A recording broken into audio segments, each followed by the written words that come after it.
Honourable Member Pomio. Thank you, through Mr. Speaker. I also want to join the debate today, the grievance debate, on one particular topic. Firstly, my point on DDA.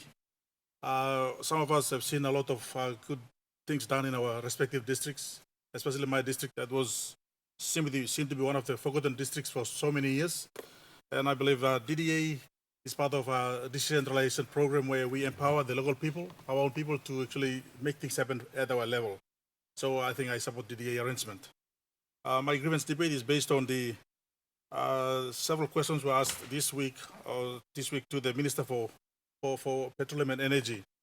I want to say that we talk about economic empowerment at the local level, but there's a need for us today to have a reliable energy program.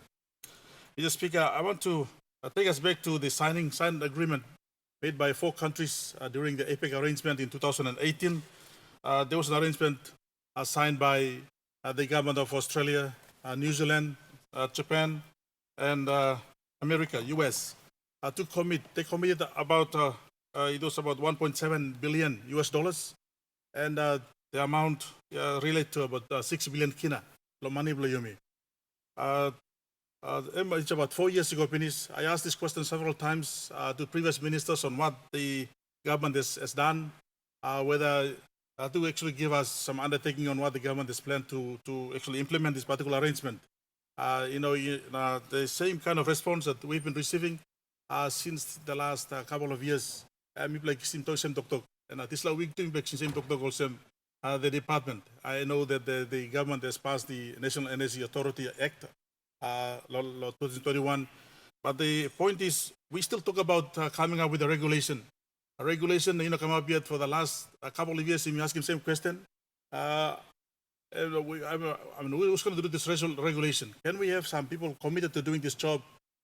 Some of our districts, we need to have power. We need to have energy supporting our programs at the district level. So, Mr. Speaker, we need to give some priority, some commitment to making sure that the regulation for the National Energy Authority Act is in place, and the funding that is committed by by the partners during the APEC arrangement. We have no idea whether this arrangement is in place. What is the phase of progress at the moment? We need to have some idea on this one. According to reports, about 13% of country blowing only got access to power. That leaves about 87% of people blowing only got power, including my district. We have a lot of plans, economic activities happening at the moment in my district.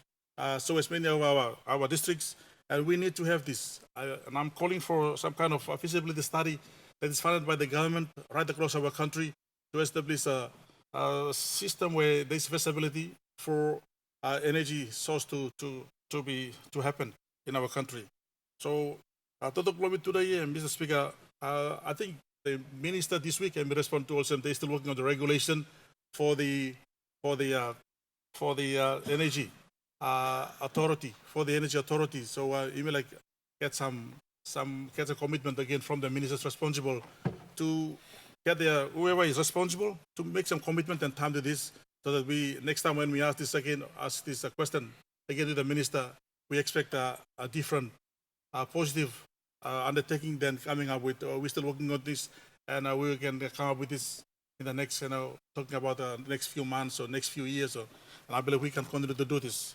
Mr. Speaker, it is so important that we need to have energy in our country, and especially the power grid. I'm aware that the Australian government has come up with the FTN arrangement, or we call him also the Australia Powering Community Project, because our government is not doing all this. Or one Australian country making broadlet and stuff. So suppose him making one time, I believe our government should take charge of this and have the energy team or department that is in place, put up a program and get the government funding to support this arrangement. Thank you, Mr. Speaker.